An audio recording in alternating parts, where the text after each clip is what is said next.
I think the funniest of people have grown up in funny households where laughter is present every day, where quick wit and smartness is used as a part of life. So they grow up with humour inside them that's ready to come out.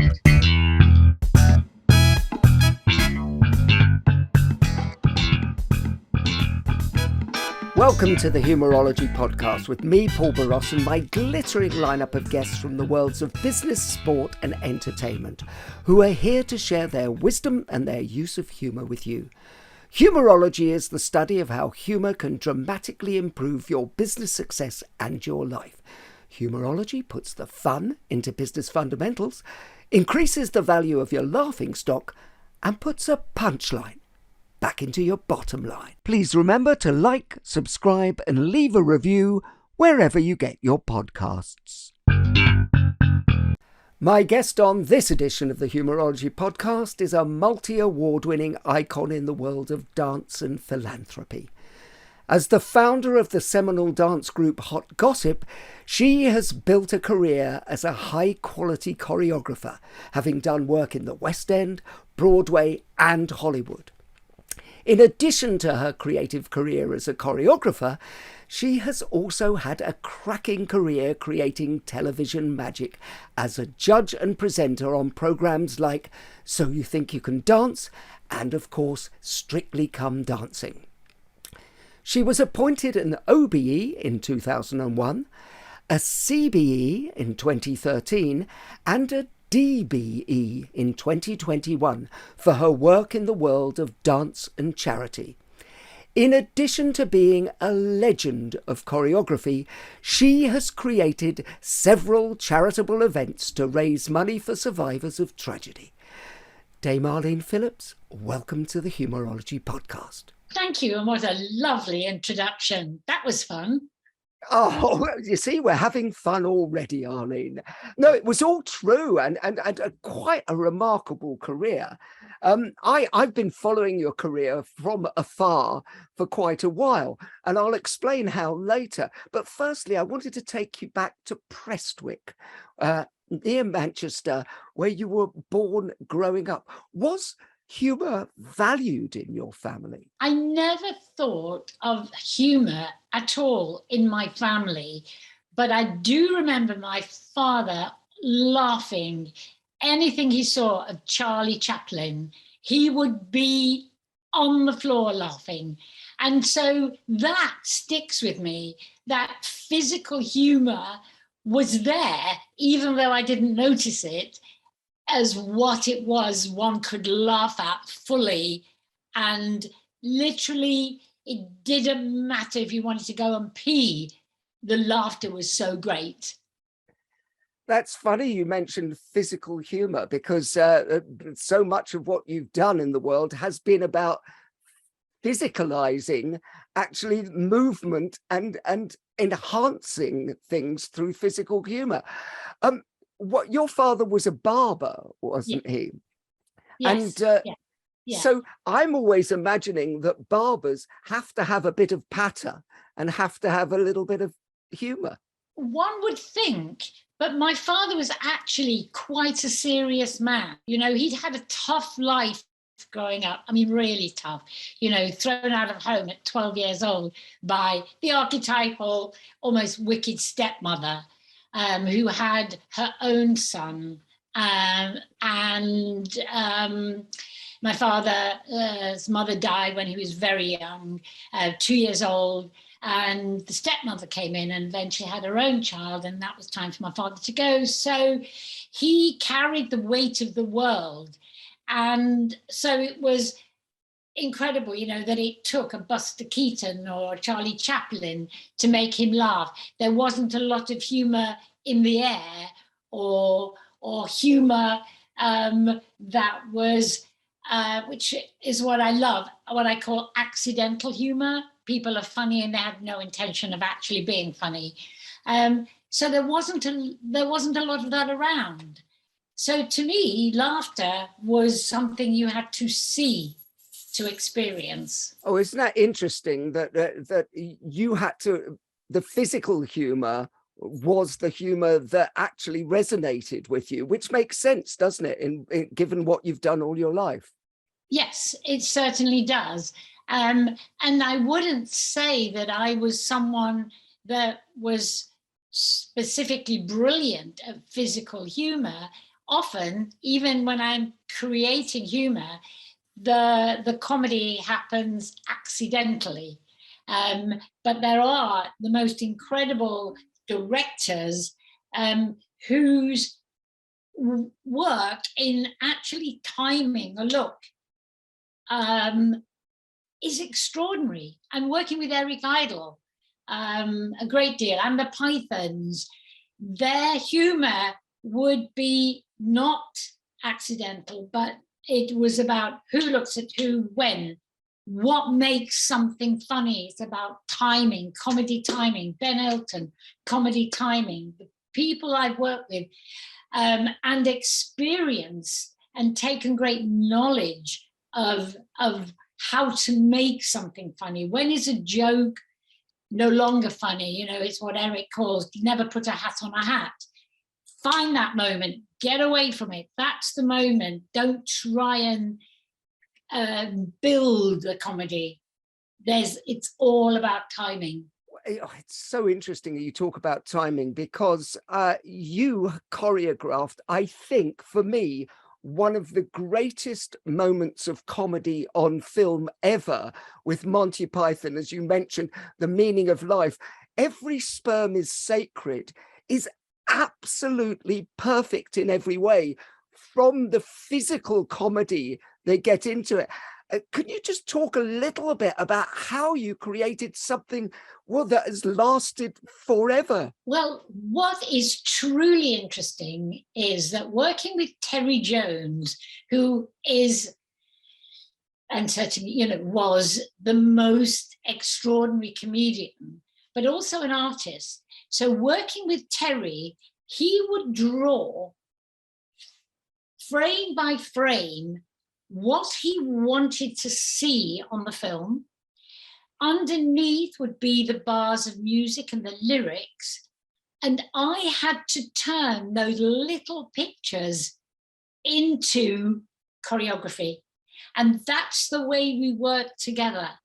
I would look at these drawings and I would connect them to the music, to the lyrics, and we would shoot it together. So we built that musical number frame by frame from his wonderful little drawings. I mean, that's extraordinary, because every moment of those visual gags are hit it. You talk about timing. There is not one bit of timing that is out there. And so for somebody who choreographs, that must be such a delight to work with somebody visual like Terry Jones, who could actually interpret that and make the timing hit every time. It was incredible, but I knew that on every frame or lyric what Terry wanted to happen. So I would create, you know, he would just, like, for instance, in the prams, the nannies and prams, I would create the choreography. He would just say, I want nannies and prams, and I would create it. Really, that is one of my favorite things. Seriously, I think it is the greatest comedy song on film ever. And I've spent my life around comedy, and it's perfect. And I would advise all our listeners to rush out and look it up again, because it just gets better with time. And there is no beat out of place, either comedically or choreographically.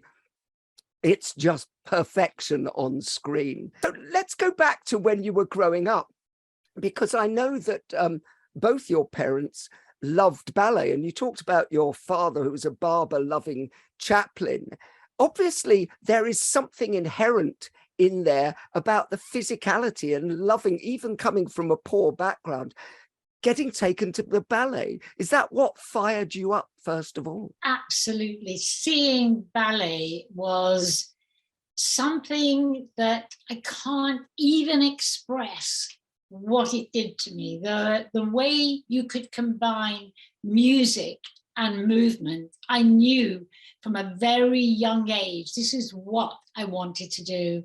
I spent hours in the library as soon as I was old enough to go myself, every ballet book off the shelf, and just lived in a world where I was going to dance. That was my go-to place, to be in a ballet studio, to listen to the music, to feel the music, to exercise my body.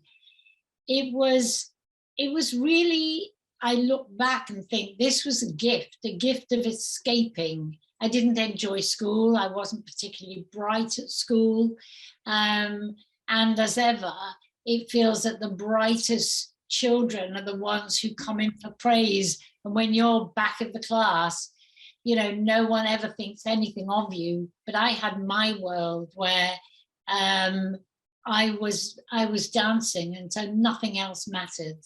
It's funny because I can see you, for those people listening at home and not watching, I can see you, Arlene, transform even as you speak about it, and you remember the kinesthetics of what actually happened to you, and your face transforms into joy. That you remember the joy that gave you. Do you think that actually finding that at an early age transformed your life? Without question, finding dance and knowing I had that in my life, it's a big part of my life, has really, you know, from a young age, always held me together, knowing what I wanted to do, falling in love with dance and being together with movement and music. I'm still the same. And I am still, not just in my work, but everything I go to see, still has everything to do with dance. And it's given me a life that I never expected to have, ever. Well, it's funny because it has given you this extraordinary life, and you started from, you know, like I said, in Prestwick, which was, and not very salubrious circumstances, and now you're mixing with, you know, the highest echelons in the world. Do you think that having a sense of humor, having a sense of lightness, having a sense of joy that you talked about with the dance has helped you bond in all sections of society? I think all sections of society and bonding doesn't quite to go together with me. Somehow I think when you have grown up with problems, with poverty, with difficulties, losing my mum, I think you never feel quite good enough. So there's a certain section of society that I feel I don't belong in. I still can't come to terms with being a dame. It seems just so unlikely. But I am at ease. If I am working, I'm always there to tell them what to do, to make them feel good, but make sure that I get my way, choreographing music videos or films or whatever it may be. I find a way to encourage the stars I work with that don't necessarily always want to do what I ask them to do, to find a way through lightness and air and fun, and I'll get up and do it, I'll show you what it can be. You just find a path. And I think I would say I found a path. It's interesting, isn't it, that through dance, when you are in your own safe space, if you want to call it, Yes. Then there is full confidence because the joy just seeps out of you and everything. But and in other situations, you talk about, and I may be over-egging it, but from a psychological perspective, slight imposter syndrome. Yeah. Imposter syndrome. I think a lot of people I know feel like that, who unexpectedly have found that they have become a celebrity. And generally, when you step into that world, you find yourself being asked to talk about all sorts of things you mostly know nothing about, just because of who you are. So yes, you do feel like an imposter. How can I talk on this subject? How can I get involved in this? Do I really know enough about it? But because of who you are, you get asked to do a lot of things. And in a sense, the good side of it is charity, because you know, by just being who you have become, you can help, you can fundraise, you can support, you can give people hope. And that is really one of the blessings of becoming that so-called world a celebrity. I mean, celebrity dies just as quickly as it comes. You know, we all have to know that. We all grow out of it, or there's time when your importance is no longer relevant. But that's something you just accept, because people have to keep on having their chance to step in and then gracefully step out. I think the important word you use there is gracefully, because and there's a word that a choreographer and a dancer would use. I think you are incredibly graceful, not just in your movement and the way you teach, but in your attitude. And I think attitude is one of those things. I mean, everybody, when I said I'm going to interview Arlene Phillips, said, ask her how she stays so young. And I said, my guess is that she has a great attitude, and you've just shown this attitude. What are you doing internally to keep this attitude of joy and youngness? I think a little like Cher, my age is not the chronological numbers. My age is what's going on inside. And that's the only way I can describe it.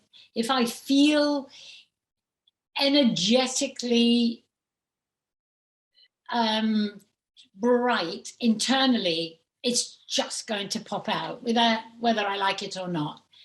And yes, the aging process, without question, is happening. Am I as fast? Am I as quick? But inside, I'm still there. I'm still whatever age I wake up feeling. I love it, because actually your face lights up when you start talking about that. And the Americans have a saying, which I've always liked, which is your attitude is your altitude, i.e. that's how high you can go.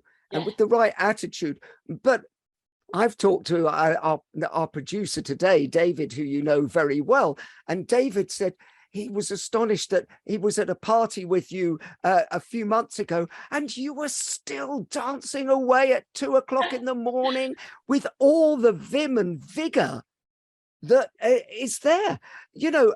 But that's about attitude. And the Humourology project is all about having fun, about having joy, and how that can impact on people's lives. And I think you're a great example. And that's why I want to hear more about your attitude, your joie de vivre, you know, that, and how that helps you. I think that movement and music, which is one of life's greatest forces, should be encouraged from nursery school age right through schools, right through, so people can use movement and music together, any music they love to listen to physically just dance. It may not be dance as we know it. It may not have the perfect steps. It doesn't matter. It's what it does for you inside. It's the most beautiful lesson anyone can learn. And I suppose what it does, it grounds you. It gets you in touch with your own body, doesn't it? Because so many people aren't. And that's where the joy comes from, isn't it? Yes, and it's not just about being in touch with your own body, but how quickly you access right and left, how quickly you understand rhythm and timing and counting and you know, moving in all directions. It's really good for the brain. It really keeps your brain active, and being able to access instantly physical movement can teach you so much when you understand how to use different components of the body together, including the mind, because you're using instructions when you move. It's one of life force's greatest lessons. You put steps together, one after the other. What do we do when we read? We learn the alphabet, we learn words, we put them together, we learn to speak. It's that constant chain of movement that helps you move forward in life. Yeah, I think that's beautiful, and the mind and body are one thing, aren't they? Because one can't do anything without the other. Totally. You mentioned Cher when you talked about attitude and staying young, and you have recently directed the Cher story. Can you tell us a bit more about that and what you discovered about her attitude, and a bit more about the show as well? The Cher show, which is on tour at the moment, there are 3 women playing the Chers: young Cher, middle Cher, Cher now. And her life is really interesting. She was dyslexic. She couldn't read, very, very, very difficult. But at the age of 6, she knew she wanted to be a star.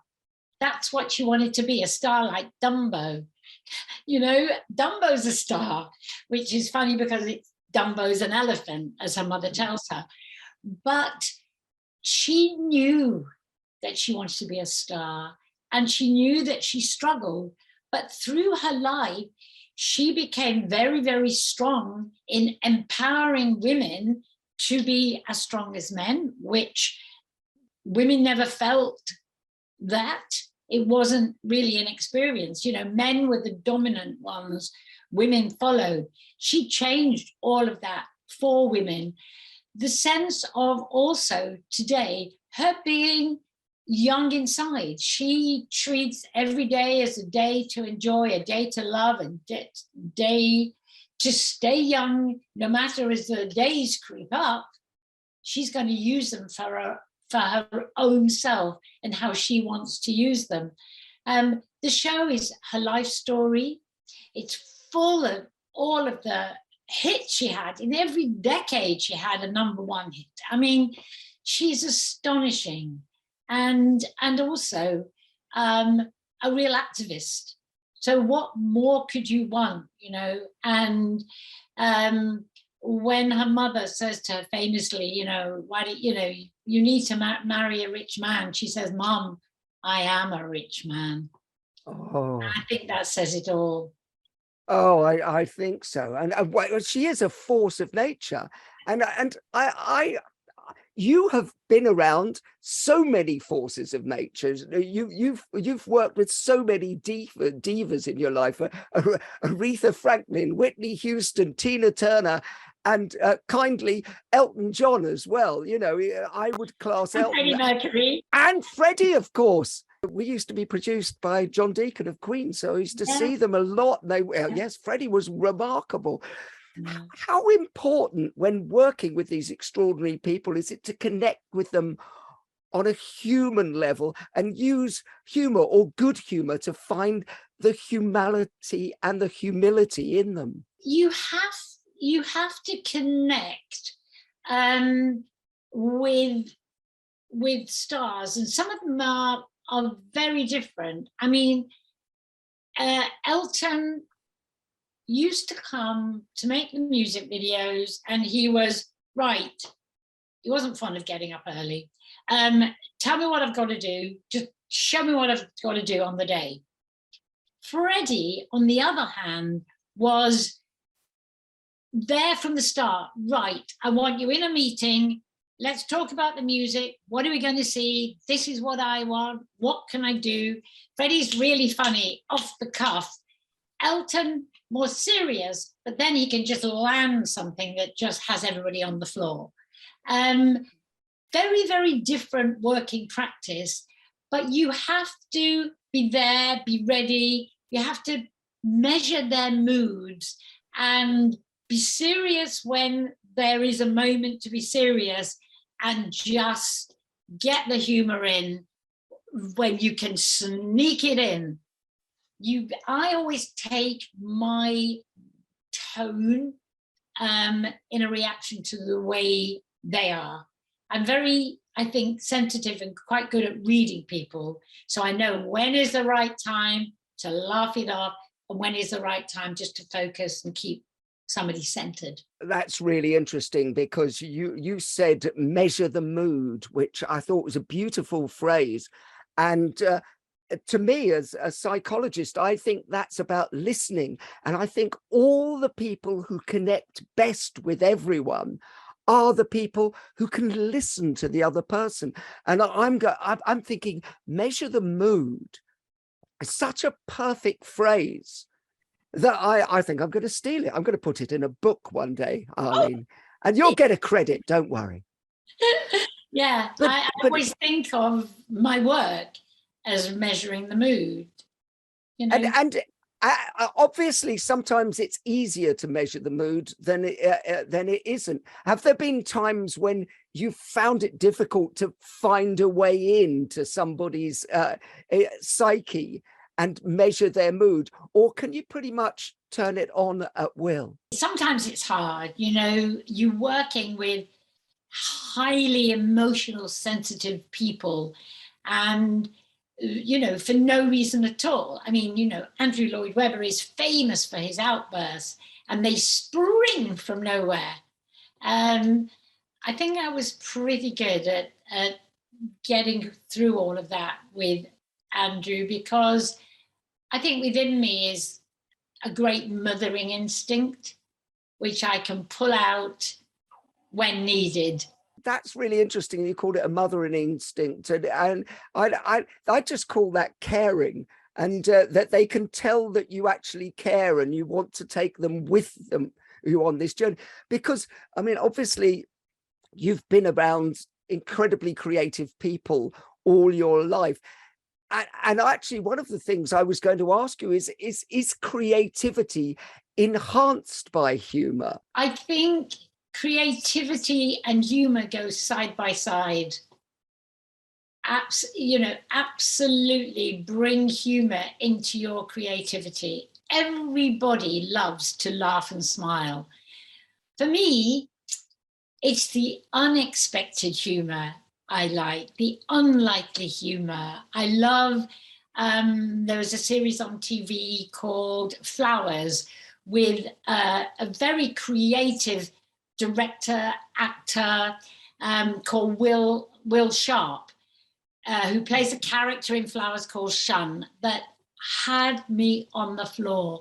Schitt's Creek and Sacha Baron Cohen is another one that completely bonkers, over the top humor can have me on the floor laughing, whereas sometimes I can watch a comedian do a whole show and the set jokes just don't make me laugh. But that incidental, practiced, clever humor that just falls out of people, I can watch non-stop. When you're watching humor, is an element of physicality important for you to actually get it? I mean, obviously the John Cleeses, the Rowan Atkinsons, who are extraordinary with their bodies, does that enhance it for you? Completely. Not kind of almost deliberate. This pratfall is going to make you laugh. It's the way of using comedy physically that is the unexpected. And I know how well practiced it is, but you would never know. You would think it just happened on that spot somewhere. That's my passion. That's what I love. And that's what I always try and learn from. Are you one of those people who, when you're surrounded by brilliant people, are going, I can learn something here? Completely. All my life, I think, I've always searched for people that I can learn from. um, and and watching the Pythons, also very, very different, each one with their own way of expressing humor. Of course you can learn from that. And as I say, watching television, watching, looks passing between people, or the way humor is set up. Well, no, but you see, I think that's fascinating. And for our listeners to get a sense of the smartest people, I think, are always listening and learning to what they do. And I spent a lot of my life training business leaders to be better at pitching and presenting. But one of the things that I say, and you're a great example of this, is look at people who do something really well. If I wanted to learn how to choreograph or get on with megastars, I would look at you and unpack everything you're saying. You've had an extraordinary life where you've mixed with the great and the good, but you've used every bit of that life by going, here's a question as a psychologist, I would go, what are they doing that's different and better? And what can I learn from this? And I think that's all the smartest people in the world are doing that. Don't you agree? I think so. Everybody I know listens and learns. Everybody takes something from somewhere and stores it. We all have these little boxes in the back of our head where you can open the cupboard and bring something out. Yeah, I just think it's really useful to know that you are still looking and learning at that level. So all these big characters that you've worked with, what do you think that they are doing that's different and better? What is that special sauce that makes somebody brilliant at humor? I mean, you talked about the Pythons. You've worked with, Elton and Freddie and all those people. What's that special sauce that makes somebody charismatic? I think the funniest of people have grown up in funny households where laughter is present every day, where quick wit and smartness is used as a part of life. So they grow up with humor inside them that's ready to come out. I don't think anyone that maybe has grown up in a very, very serious household will think about humor. I think there's always that energy within people that have grown up with humor.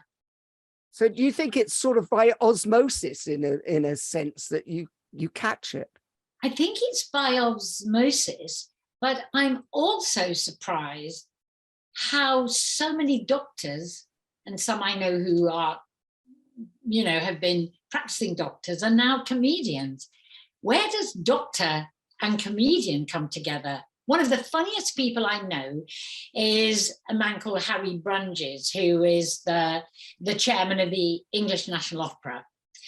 And he also has this huge, huge practice as a doctor. He's one of the funniest people I know. And in his life, training as a doctor, his sideline was End of the Pier, doing comedy at the End of the Pier. But when you think there are many doctors who have become comedians, what is it? Is it a certain brain?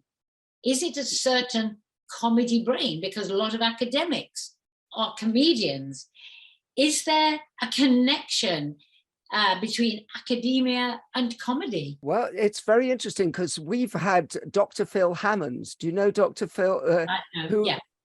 On the show, and I advise anyone to listen back to that episode, because he's not only very erudite and smart and gives great advice, he's also hilarious. But he does essentially stand up and being a doctor at the same time. That leads me on to my question: is everyone funny? No. Or no? There you go. Very quick No, answer to. I'm not funny. I do find people laughing at me. Never know why. I always think something I've said is funny, but I'm not funny. I'm not someone who is stored with great humor. If I say something funny, it's totally by accident. It's not planned. So I don't think everyone's funny. I think it's actually rarer than we think. I have a couple of friends who are hilarious. One of them is one of my associates, Richard Rowe, who can make me laugh. I am crumpling up. He loves Christmas. He starts Christmas in October. And he's just funny. But I can't count on two hands the people I know that are really funny. Isn't that interesting, though, that you don't class yourself as funny, but you see the whole Humourology project is about having a lightness of touch. It's not about always being the person who does the gags, and they're traditionally funny. To be part of the ecosystem, or in your world, the troupe, you need people who will laugh easily as well to be the audience. Are you a good audience? Are you a good laugher? Are you a good...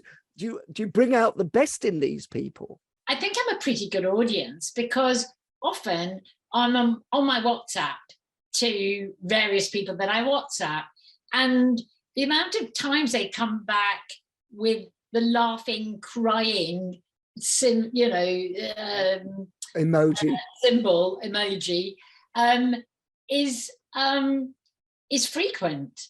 So obviously I make people laugh, and I'm there to laugh at them. And I love humor. I will search for people that make me laugh, which, as I say, Will Sharp, I have to say that I first fell in love, and I can use that word, when he was in a series called Giri Haji, which was very serious, but incredible. And then I discovered this series, Flowers, where he plays his character Shan, and I watch and rewatch and rewatch. He's so funny. He's a brilliant human being. I don't know him, I've never met him, but if I ever do, my gosh, he's genius. The Humourology podcast will try and facilitate that meeting as soon as possible. No, it's you talked about not being outwardly funny, but I actually think you have funny bones. You understand funny, if that makes sense, and you appreciate it, and you've been able to actually enhance funny through the choreography. So when you talked about working with Terry Jones and Monty Python, that's enhancing it. And a lot of the amazing videos you've done over the years have included things that are fun and funny. I'm Still Standing is absolutely hilarious. It certainly is. And when you think about the lyrics, it's even more hilarious. But that was an accident. We had not planned to make actually that video, but when we arrived in Nice, we weren't allowed to make the video we had planned because it was too dangerous. So all of that was literally on the spot. My friend in the south of France had this huge dance school. I said, send me your dancers. We got face paint. I choreographed each a little bit, piece by piece, and then say, right, remember that, do this, do that. Elton, I love that moment of his joy walking down with his cane as he's walking down the promenade. It's so full of light and joy. And it was a lot of fun to make. We laughed and smiled all day long. And that's what comes out, isn't it? If people are having joy in the workplace, that actually comes out. Do you actually deliberately set up an atmosphere whereby people can be more creative because they are in a joyous mood?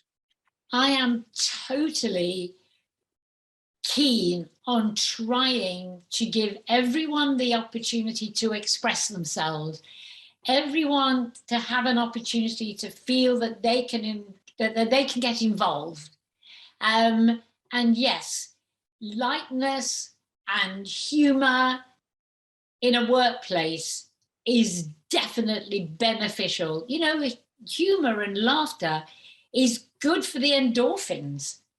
Without question, you're releasing so much by just allowing yourself to laugh and everybody else to laugh. I couldn't agree more, and it's a perfect reason to be talking to you, because I can feel the energy and the laughter and the joy seeping out of every bone in your body, and all I can think of is who else could have got Elton to John to do that silly little dance when feeling like a little kid in I'm Still Standing.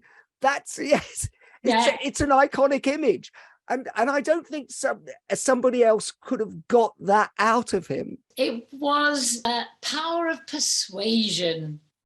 And eventually, you know, surrounded by our wonderful dancers, Elton just got with the groove and just went with it. And it was such a delight and such a wonderful moment. Well, I think it's an iconic moment. And by the way, when you bring that out in people, I think that humanizes them, doesn't it? And it makes them more loved than, the words national treasure than both of you and Elton are national treasures, often overused. But that's because people can actually feel the humanity and that humanity through those kind of movements, I think is so powerful. I would agree. I loved seeing and watching Elton in that moment. Oh, it's wonderful.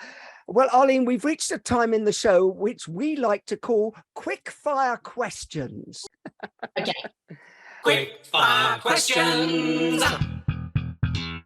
Arlene, who is the funniest business person that you've met? I think I briefly mentioned him before, but it's Harry Brunges. Dr. Harry Brunges, a doctor and a chairman of the E&O, is one of the funniest men on the planet.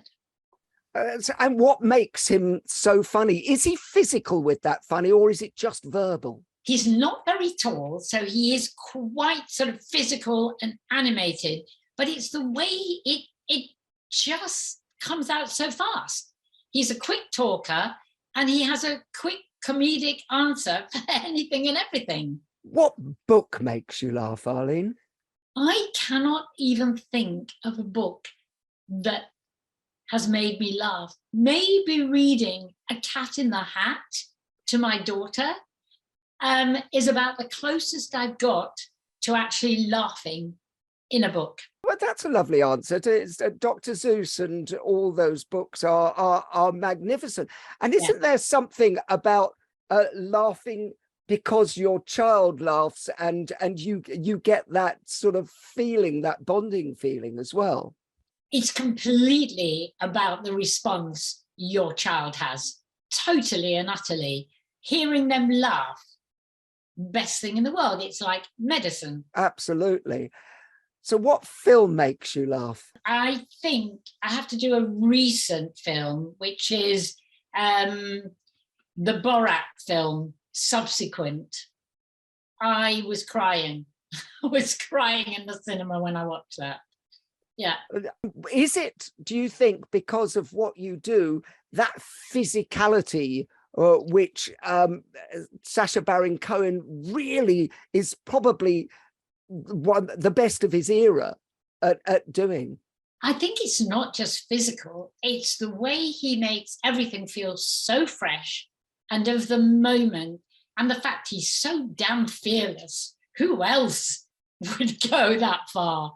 Who else but Sacha Baron Cohen? I think he's a genius, and it's an overused word, but I genuinely do think he's a genius. We're going to take a shift to the other side before we go back. It's what's not funny? Me. You see, I disagree. I think you're great fun and therefore funny. I would like to think I was funny, but overall, I'm not. I'm not somebody that people would come to have a laugh. I really am not. And I don't see myself as funny.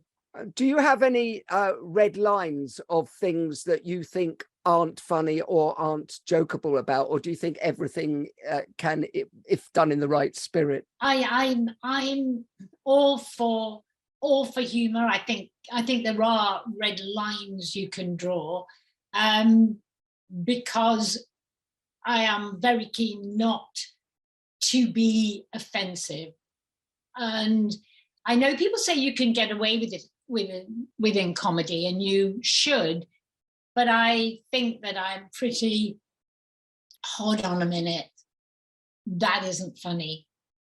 Yes, I think I'm someone that squashes humor. I also can go and see a show, and I'm embarrassed to say this, I don't know that I should, but there are certain comedians who I cannot get on their level of humor. I cannot get what the audience is roaring at. But that's humor, isn't it? It's something different for everyone. It's attraction. It's in the eye of the beholder, or the ear of the beholder, is it not? Yeah. Yes. Oh, well, we won't ask you for which comedians, because they might have been on the show. I don't want to say which. A couple of really famous ones, but Billy Connolly can always make me laugh. It's funny, Billy's name comes up again and again and again. Really? He's just, because I mean, he's just naturally funny. Yeah. And I'm always, my mother was from the East End of Glasgow, and so I think there was something about that working class thing which is so real, so earthy. But actually, from your standpoint, is it not also, he's incredibly, I mean, bless him at the moment, he's obviously got Parkinson's, so he's losing some of his physical attributes. But as his peak, he was so physically powerful as well, wasn't he? He is brilliant in every way. You know, he's a musician, he is a comedian, he's physical, he's an artist, he's a storyteller. There's so much about him, but he is funny, and it's always with that kind of quite serious face on, and then he'll burst out laughing.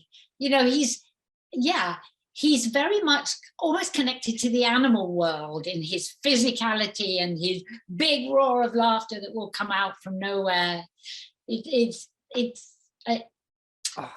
That is the best description I've ever heard of Billy Connolly. Almost connected to the animal world, but yes, you can see it because of the physicality and the roar at the end. I absolutely love that. Yeah. What word makes you laugh? I'm going to go back to Schitt's Creek because it's the sister, Alexis. The way she said, after, I can't even do it. My daughters do it brilliantly. It's the way she used the word. I suppose it's EUGH. It was just hilarious, which makes me realize you can make one word, you can find it, and you can use it and reuse it in different ways and make it funny, whatever that damn word is. It could even be damn. Yeah, well, this is going to be interesting when we're trying to write this down, when it's yeah. She was brilliant. Is there a sound that makes you laugh, Arlene? Oh, a sound. I suppose the unexpected fart can always draw some laughter from me when it from nowhere. Yes. Well, I've just had an image of these beautiful ballet dancers actually prancing, and then a fart appears, which or, walking up a street behind someone and they don't know you're behind. Yes, definitely. No, by the way, just so you know, an unexpected fart. We do that in the street. Yeah, that can make me laugh. No, I think that's wonderful. I think would you rather be considered clever or funny, Arlene? I'd love to be really funny. I think if you're really funny, you're clever too. You're gonna have the best of both worlds. Well, no, you can have the best of both worlds. And actually, I would agree with you. I've never met somebody who's really funny who isn't really intelligent as well, because in order to actually make those neural connections, you have to do that. And you talked about your friend Harry at the ENO being the funniest person business person and you go, well, actually, they have to be really intelligent as well, don't they? Yeah. And finally, Arlene, desert island gags. You can only take one joke with you to a desert island. What is it? My joke would be man cleaning toilets. I've been cleaning these toilets for 25 years and the things I've seen, you wouldn't believe it. No one comes in for a shit anymore.